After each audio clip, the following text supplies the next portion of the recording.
Viewers, listeners, welcome to another edition of Blighty Talks Bricks. My guest today is someone that I've known for over 20 years. This is actually a first for us on Blighty Talks Bricks because today we've got our first PGA golf professional. And I do know that lots of our viewers are golfers, so this should be an interesting episode for them. He's a former winner of the Herts PGA Championship. I can tell you from the amount of times I've played golf with him, he's a seriously talented golfer. And what's more than all of that, he's actually a top fella, which carries on the theme. He's a really lovely guy. He leaves people always feeling better than when you met him. And I just always enjoy his company and love being around him. He technically is probably the first paid person we've had on this podcast because, as you know, I try to sort of wear a shirt or a jacket or something like that, and I normally get that stuff from eBay, but I've actually paid him money to wear this today. So he is officially the first paid guest. He's also a very good friend, and I have great pleasure in introducing Daniel Field. Daniel, welcome to Blighty Talks Bricks. Thank you very much, Steve. It's an honour to be here.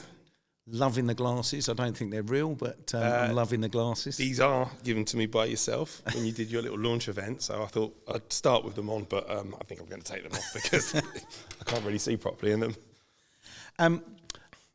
I want to talk to you about your history, how you got into golf, but the first thing that struck me is Finsbury Park, where you lived, doesn't strike me as the mecca of the golfing world. Well, funny you should say that. I came via that way earlier on today, and obviously our connection is golf, and I still managed to find some of your golf balls around the Finsbury Park area. So, I mean, I've been finding your BPC balls everywhere, all over the world. You know, and these ones, that one was in Highbury and Islington, that was on the platform of Finsbury Park. So it's not really the ideal place to play golf, but... So how did you get into golf coming from Finsbury Park? Well, basically my mum and dad split up when I was very, very young. So it never really affected me. I never knew any different. My mum met my stepdad, who's my dad, Peter, who you've met many times. Absolutely. And then they decided to move up to St Evanage, as we obviously as know Lewis Hamilton and Ian Poulter call it. Yeah, it's a very posh place, a small hamlet just outside Walken. And then we moved up there, and then basically my two dads both played golf in the same golf society called the Caledonian Road Golf Society. Going back to Highbury. Yeah, so Dad, Kevin, is from down that way, Caledonian Road, all his friends. And we basically played in the golf society. And I remember being sort of 13, 14 years old, and them two would go off and play on a golf day, and I'd have to go to school. And it's quite weird when your two dads are going off to play. And then they kind of got me into it that way. I remember the first time was Stevenage, caddying for Pete. And it's that par 5, about the 7th, he let me have a go. And I reckon I was pretty hooked then. I was about 12 or 13, I reckon. So you came into it, in some terms, looking at youngsters playing golf now, quite late in some ways. Very, very late, yeah. And in all fairness, I mean, that was just playing casually. I was a 19 handicap when I was 17. So, really? Yeah, so I was a member at Chesterfield Downs at Gravely, just finished my GCSEs and decided to go to college, Stevenage College. I don't know if I decided or maybe my mum decided for me. And I lasted there for about 2 months and just really didn't like it. And in all fairness, I didn't really like school. I liked my friends at school, and I liked doing sport at school. So I stayed on for 2 years. Yeah, there's things there that are connecting with me here. Yeah, so it's like I just wanted to stay on for an extra year or two just so I could play in the cricket team, the rugby team, and the school we went to was really good for sport. So I went to college, didn't like that. So I remember then playing golf pretty much from September, from when I walked out of college, all the way through till, I reckon, so it's not a great time, winter. And I was a 19 handicap, and I got down to about 6 that winter. So where did the ambition of turning pro come from? Well, being a member at Chesterfield Downs, Ian Poulter was the assistant in the shop there, and he just decided he was going to start doing his PGA, and his brother worked at Panzanger in Welwyn Garden City, yep. And basically his brother Danny, Ian put me on to Danny and said they're looking for an assistant there. So Ian was doing his PGA training at Chesterfield, and I was doing mine at Panzanger, and that's kind of, in all fairness, it kind of fell on me because I didn't really want to go to college, to be honest with you. I wanted to be a footballer or a rugby player or a cricketer or something, I think, before I wanted to be a golfer. But you obviously took to golf. I mean, you played all the other sports, but golf obviously was a sport that you excelled at. Well, yeah, I just got good at it quite quick, and I think a lot of that's actually down to probably Ian, really, because I didn't know what good looked like. I just thought that's what everyone was like. Like he'd been playing a bit longer, and I just thought, I didn't actually think he was that good, and I just thought that's what it was. So I just sort of hung on to his coattails a little bit when we were younger, and I weren't that bad because he was so good, if you know what I mean. Yeah, it's a weird one, yeah. He like, it was very, very strange. He just had this sort of belief about himself, and I just thought that's what you did at golf. I think he got a lot of that from football, actually, that confidence. So you went in the pro shop, you started doing your PGA exams. You started playing in assistant events? Yeah, so I did about a year in the shop working for, it was Brian Lewis. Yeah. And was he a good golfer himself? Very good golfer. And Michael Corlass were my two bosses. And after about a year of doing our PGA, he turned around to me and said, you should go and try and play golf full time. He said, you and your friend are both really, really good. And in all fairness to him, at the time, we'd just turned pro, and I don't think either of us had shot a decent score. And I remember Brian saying, Ian was at the driving range, and Brian said that boy will play Ryder Cup one day. Did he really? And you're like, no way. I mean, like, it was the most far-fetched thing you could ever hear. And obviously, lo and behold, he become one of the best Ryder Cup players there's ever been. But yeah, he called that, and he basically said, go and play golf and just see how good you can get. So we did our first year of training, and then you're supposed to be doing all these other hours. And then we basically went and tried to play golf for the last couple of years whilst finishing off our PGA. So how many years did you, in your mind, give it a proper go for you to break through? You had your friend next to you, Ian, who was, bouncing along, doing well. How many years was you giving it a real good go? So I turned pro, and I'd never shot level par or better. Right. And then the first event I played, I think I shot like a 69. It was in a Panzanger in the Open or something like that. And I had this bet with some guys at the golf club that I would beat Brian. And then I think I shot 82 the next round, and we ended up tying. So I didn't actually lose any money, which was good. And then I thought, okay, I'm a bit better than that. And then I had a go. And then playing with Ian obviously did help. We went to America. We did a few other trips and trying to play as much as we could. And then I kind of got a bit of an elbow problem. I got tendinitis, like the upper and lower one in the elbow. And he just put me out for about 6 months. And during that time, he kind of went one way on the Challenge Tour, and I ended up playing some Euro Pro. And I kept going for a little bit. So I reckon I was about 23, I think, 22, 23, when I kind of realised my time had come. And in all fairness, I'd never regretted a day since. When you actually realised, you say that you realised your time had come, you realised that you had your good pal that was going through the Challenge Tour, getting onto the European Tour, was there a light bulb moment where you went, I'm not good enough to do this, not to the level? Was there a light bulb moment, or was it over a period of time? I think I've always had the ability to do everything that Ian could do. I could hit the ball the same, I could putt, chip, everything the same. Sometimes better, I think, when we was younger. But the ability of what your brain does is the bit that I kind of never really had. I remember doing really well in a Challenge Tour event in the first round, and I was so excited that I'd done well that I didn't sleep all night, and I've got 3 more rounds to go. And I'm thinking, this isn't the right mentality of a golfer. So I remember I could start birdie in a 4-round tournament, and I'm sort of thinking about what speech I'm going to say at the end and who I'm going to thank. And while I'm thinking about that, I've then gone double bogey, and I've missed the cut or whatever. So I kind of realised it quite early on. And even now, when I try and play a bit of golf, I've still got those butterflies running around in my head, and get a bit distracted. They get into your head. Most people have butterflies in their stomach, but they get into your head. I start chasing them on the golf course, yeah. But I never really regretted stopping when I stopped, because I think at some point, I mean, my mum and dad were brilliant. They let me sort of do it all. And I think the defining moment, I went on a trip to Portugal, and I made the cut in all the events. And I was going out on the Friday night with the guys who missed the cut, because that was the best night to go out. And I come back from that, and I kind of couldn't look at my mum and dad anymore in the eye and say I was giving it a good crack. So I kind of decided I've got to go and get a real job. So for you, it wasn't something that you just hit a wall. It was like this little thing in the back of your mind was saying, this is maybe not what I really want, as much as you weren't going to get there possibly, but you really didn't want it anyway.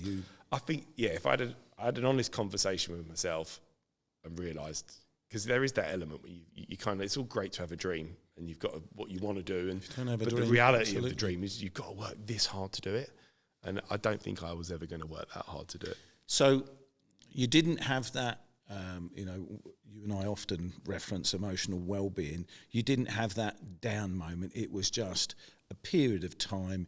You knew you were good. You'd given it your best, but it really wasn't for you. Yeah. Let alone if it had happened, you didn't really want it. So you didn't have that negative side to that outcome.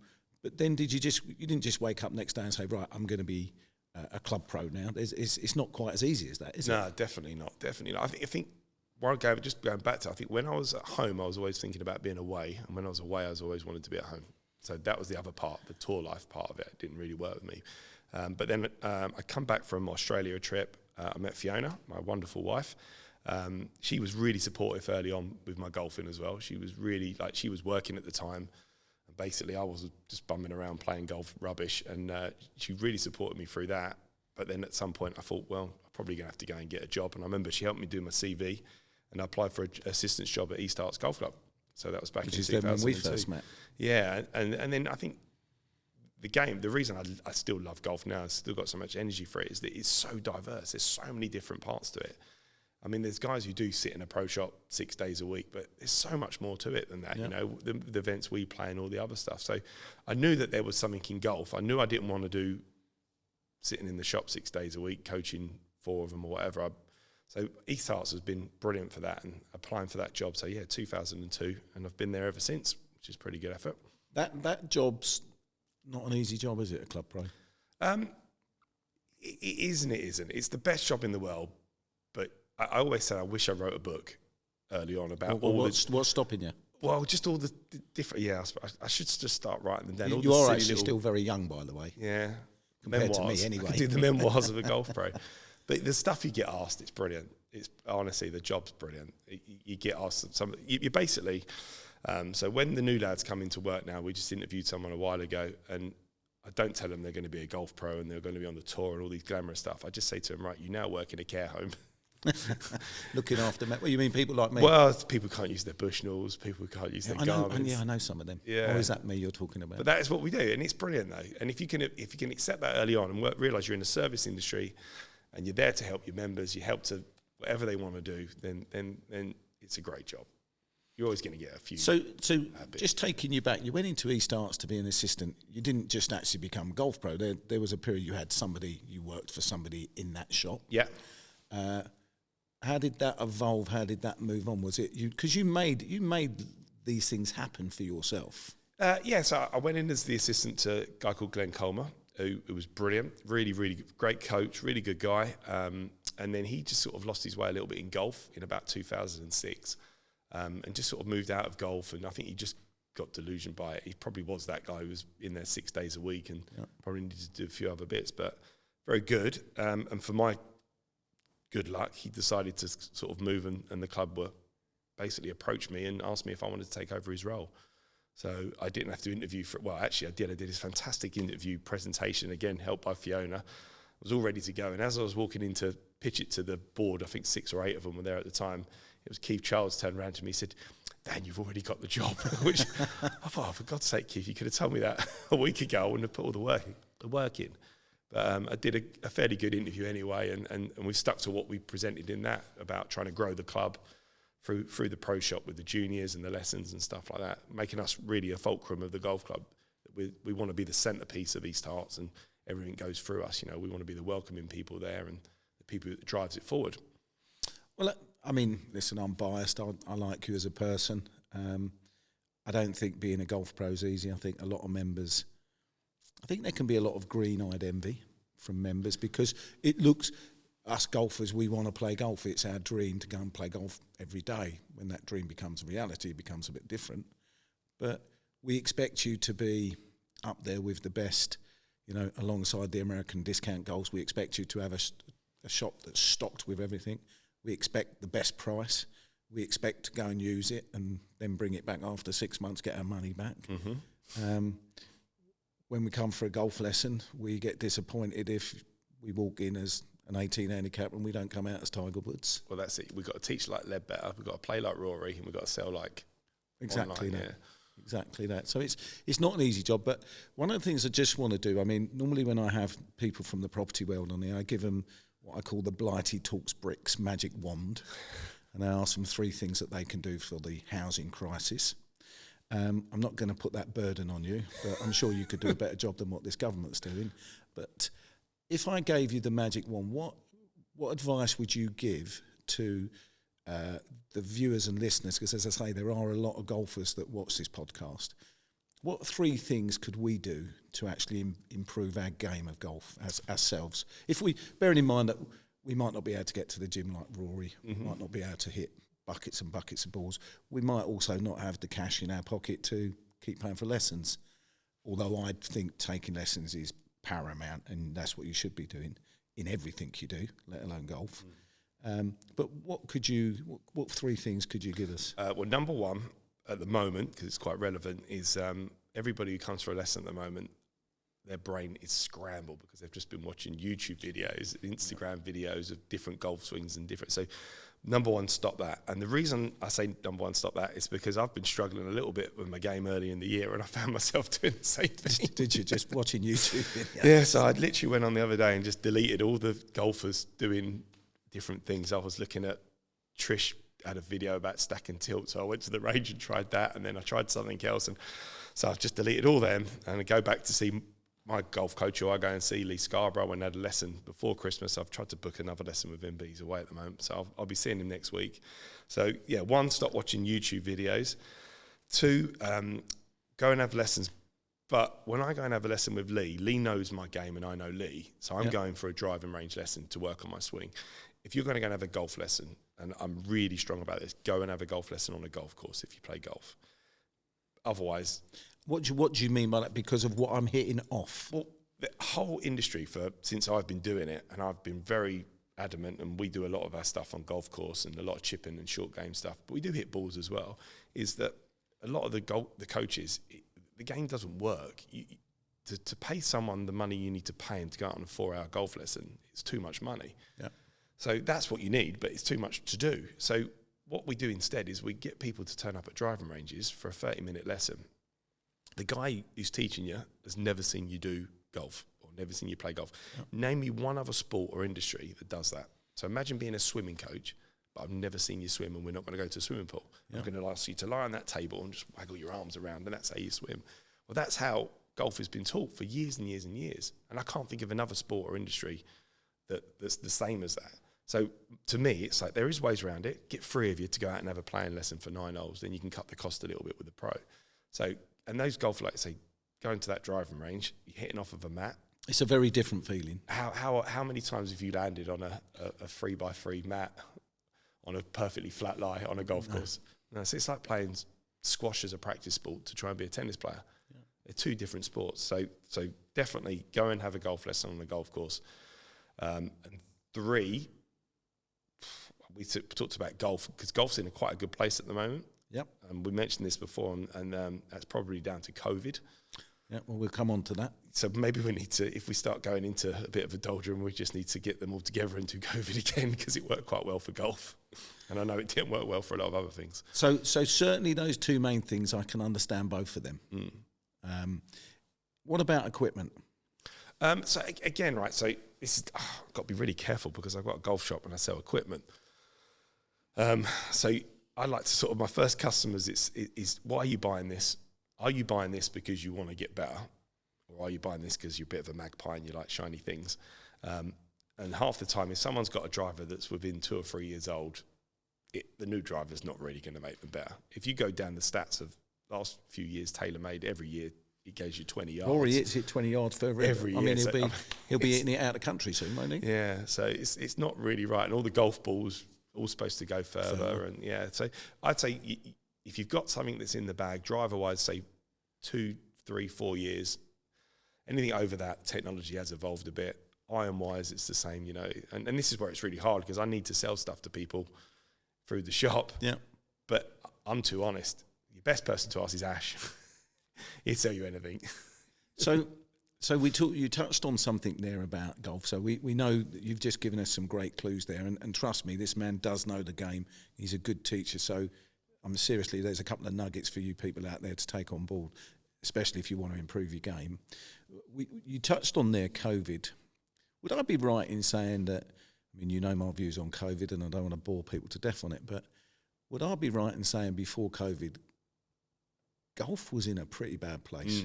Definitely. I'd say for about 7 or 8 years before, green fees did, not just green fees, but membership rates didn't really go up. No, we was always looking for members, wasn't yeah, we? you would Every golf club in the UK. There was deals, recruit a friend, pay you this. It was really desperate, to the point where some clubs were putting flyers into other clubs' car parks trying to... Really? Yeah, it got really desperate. But all of them were. I mean, it was an industry that was a failing industry, really. It just wasn't working at all. I could see an end to it all, be honest. A lot of pros were losing their jobs. A lot of clubs were...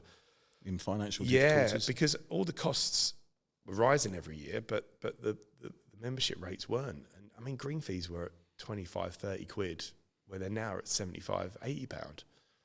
Up in Scotland, 45, 50 quid, and some of them are 250, 300 pounds. Yeah. It's just unbelievable how it's changed. And did it change? It changed, obviously. You know, I think we went into COVID. I'll probably get these numbers wrong, at East Herts Golf Club, with looking for sort of members, and I'd say we're probably about 100, 120 short. 100, was we really 120 short? And as I understand it now, most golf clubs have got a waiting list, or are full, or in a good position. Full waiting list joining fee. So why? Because of work from home? What? Yeah.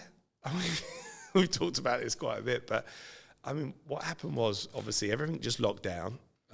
It was really weird, actually. I remember locking up the shop. I put some CCTV cameras in because we didn't know when we was going to reopen.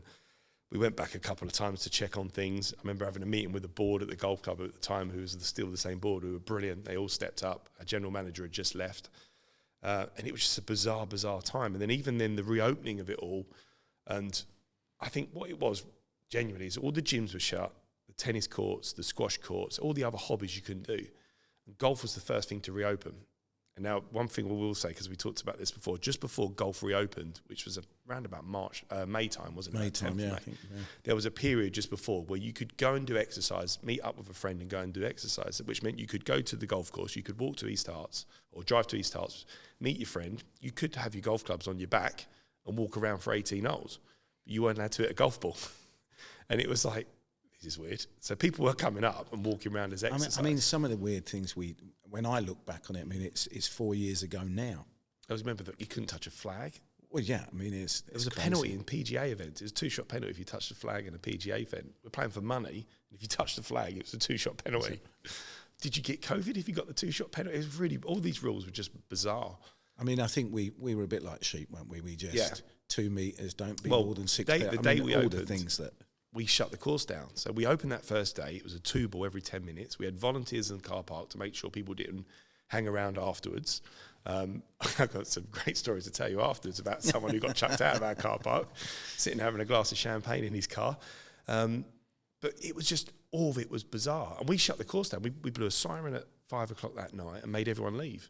And then we realised we was being a bit too totalitarian, or whatever it's called. It was like telling them what to do. And then it just kind of eased a little bit, and then everything kind of eased back in, and we did go back to some normality. But we had tape all over the clubhouse saying where you could walk up the stairs, walk back down the stairs. Unbelievable. It was bizarre. And during all that time, everyone's at home. You can't see anyone. They're all bubbles. I'm seeing 190 people a day. So I'm in that counter behind the shop. There's 190 people coming through playing golf every day. So, well, I hope that the country now, if it ever happened again, we'd be a little bit wiser to some of the things that we did, and we wouldn't go along with it. Moving on, I've seen some terrible stories. People bought pets. I live in a village. I mean, I've never seen so many people in my life. I've never seen so many animals. I mean, I could have opened a zoo. The amount of dogs that went past.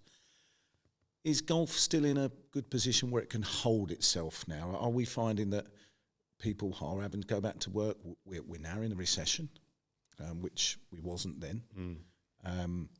Are we finding that golf might struggle a bit now? I think what we've got, and the numbers that I can throw at you, there were 4.5, 5 million people playing golf before COVID. That number, they reckon, is up to about 24 million people have had some really sort of interaction with golf. So whether that be at a driving range, or on a putting green, pitch and putt, all these places in London, like the indoor golf places, there's people now at the driving ranges who have got a full set of golf clubs and no putter.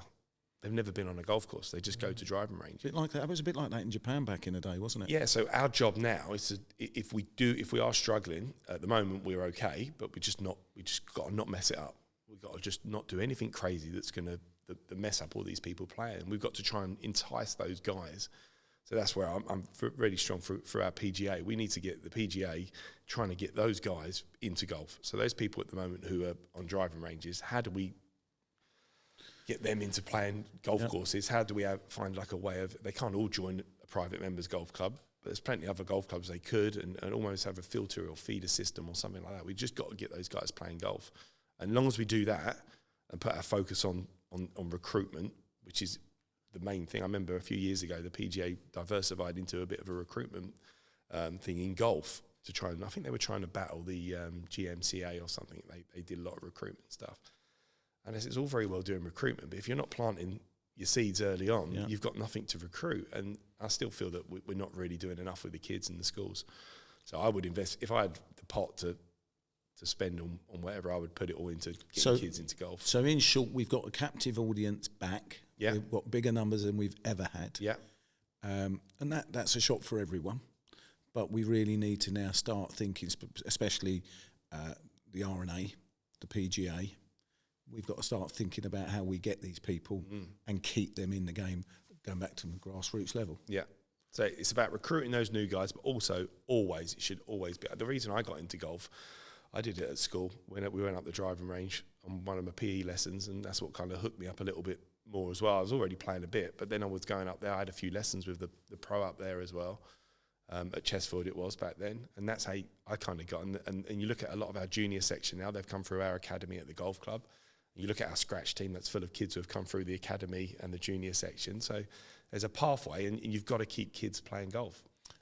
And then I've always thought, I mean, you and I are a testament to what golf can do for you. You know, both of us struggled at school. Both liked going for school for social reasons and sport. Yeah. Both of us come from concrete village. I know Finsbury Park's got a nice park, but really concrete villages. Shoreditch, not known for its golf courses. I did get a lot of A's at my GCSEs though. Did you? Yeah, they were absent. Actually, no. In mine, my mum was the only person who got charged for GCSEs. I think mine came back as unclassified. All right, so U's. A's look better though, don't they? Well, absolutely. But golf's not done us bad, has it? So Definitely not. Something out there when we're trying to get through to about the housing crisis. It's maybe we should look that we should do more for golf in the inner cities. Well, yeah, I think it's there now, isn't it? I mean, there's got to be some great talent there, and what would we have done if we hadn't had sport? There are options with golf. There's a set called Jolf or something like that, where they're going to schools and you can get to some play. Like the great thing about golf is most of the golf courses back in the day was all on train lines, so it is quite accessible to get out. So if you think of Trent Park, Cruise Hill, all them not there, you can kind of get on a train and go to. That's part of the problem back in the day when golf was struggling a bit. Everyone was looking, say Hadley Woods, all them lot, we're all looking north. Brookman's Park were looking north, looking into Hertfordshire. Whereas they should have just turned around and gone, right, there's London. There's 20 million people there. All the guys in the city who play a bit, how do we find a way of getting them in? And I think Hadley, in all fairness to them, have done that. But that's the way to get them in there. Well, I'm just sitting here talking to you, and the thing that comes across to me which always comes across to me, is your enthusiasm. Golf is a great game for charities. I mean, if you took golf out of the calendar, God forbid for the charities, because both you and I think we've probably toured the UK on various charity events. But I do know there's one particular charity that's close to your heart. I know you do a lot. Mm-hmm. Do you just want to tell us what that charity is? Yeah, so I was very lucky. A member of the golf club joined East Herts. I think it's back in 2010, 12, somewhere around that time. And a guy called David Williams. and he was at the time the CEO of the Willow Foundation. And I remember, lovely guy. He was I think he was a bomber, wasn't he? Or he flew. I think yes. Yeah. Don't talk to me about flying because I'm getting a bit worried about something I've got coming up. But yeah, and I think he was a captain of that place in squadron. Yeah, all that stuff. So amazing guy. Not with us anymore, unfortunately, but he was brilliant. And he introduced us to the Willow and said they used to run a golf event at Brookman's Park, which was Arsenal v Spurs. And what they did, they got a few Arsenal legends and a few Spurs legends together, and they'd play golf against each other in sort of team environment. And he hasn't really been going very well, and thought about maybe starting it again at East Herts. So we sort of put our heads together, and then he's coming up with all these names like, Ray Parlour normally comes along, and Lee Dixon, and I'm like, God, I didn't know who these people were at the time, well, obviously from screaming them at the North Bank. I goes, I'll help do that. And it just evolved from there, really. And we run an Arsenal Spurs Day, which you've been a part of all of them, and so's Bob and all those other people. And we've run it for about 12 years. We did another one last year. We had a little gap during COVID, just couldn't quite get them together. But we run one last year. We've got another one this year. And then as a result of doing that, I've done lots of other stuff with the Willow, and they're a fantastic charity. Well, it's funny that you say you do a number of stuff with the Willow, because a number of people that are involved in the Willow, we've got another first coming. We've not done this on Blighty Talks Bricks. I'm just going to ask Coral if she could pop over. We've got a little video for Danny. Hi Dan, Jonathan here from Willow. You've been a fantastic support to Willow over the years, with helping us develop our Arsenal v Spurs Golf Day, and we really appreciate all your support and commitment to the charity. And to help us to grow our golfing portfolio even further and ultimately help us raise even more funds for seriously ill young adults, we would like to offer you the opportunity to become our Golf Pro Ambassador, a new role that we've set up at the foundation. We'd love you to get involved with it, and we very much hope you will accept. Thanks, Dan. Daniel is David, or the goalie, I should say. Congratulations, mate, on becoming the Willow Golf Professional Ambassador. Thoroughly deserved, and I can't wait to work with you in the future, mate. You take care, and hopefully we're going to smash it down the middle very soon. All right, take care, and congratulations, pal. Well done, mate. Bye-bye. Hi, Dave. Goalie, how you doing? Yeah, I know. I love being an ambassador for Willow Foundation. I know you too. Yeah. We need another one. Golf ambassador. Daniel Fields. Yeah. Welcome aboard, Daniel. Lovely. Fieldy, it's Pulse. This may be a little surprise for you to see this video, but listen, I want to wish you all the very best and congratulations on everything that you've done for the Willow Foundation. I know Bob is super proud and loves working with you, so congratulations on being an ambassador. The work and time that you put in is super special and means an awful lot to the charity. It's a wonderful cause. Keep doing what you do, and let's hope Arsenal go on and win the league this season. So all the very best from me and the whole Poulter family. I'll see you this summer. And once again, congratulations and keep working hard. All the best.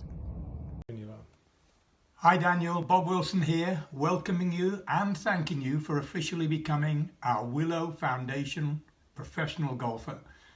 Your support for our charity has always meant so much to Megs and myself. Not just a great golf pro, but a great guy with it, understanding exactly what we do at Willow and why we do it. Thanks, Daniel, for everything, including supporting Arsenal. See you soon. There you go. Awesome, isn't it? Well, as I said to you, I've been around with you all over the UK, but what you've done for the Willow Foundation is first class, and your time and your effort, and I just think that's wonderful. See, I just think that's why I kind of like, he's lovely, all the bits, but just Bob Wilson knows my name. That's good enough for me. Well, listen, mate, it's really well deserved.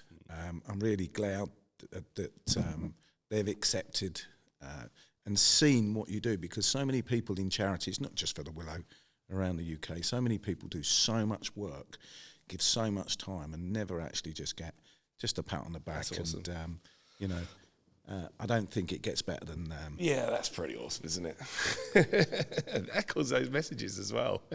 Look, mate, I said to you that time goes quickly, and this time has really flown. I've really enjoyed. I always enjoy your company, and I always say to people that if you meet somebody and when they leave your company, they make you feel happier, then that's the right kind of friend to have. And you're my friend. Thank you very much, Stephen. Pleasure to have you on. Love you, Blighty.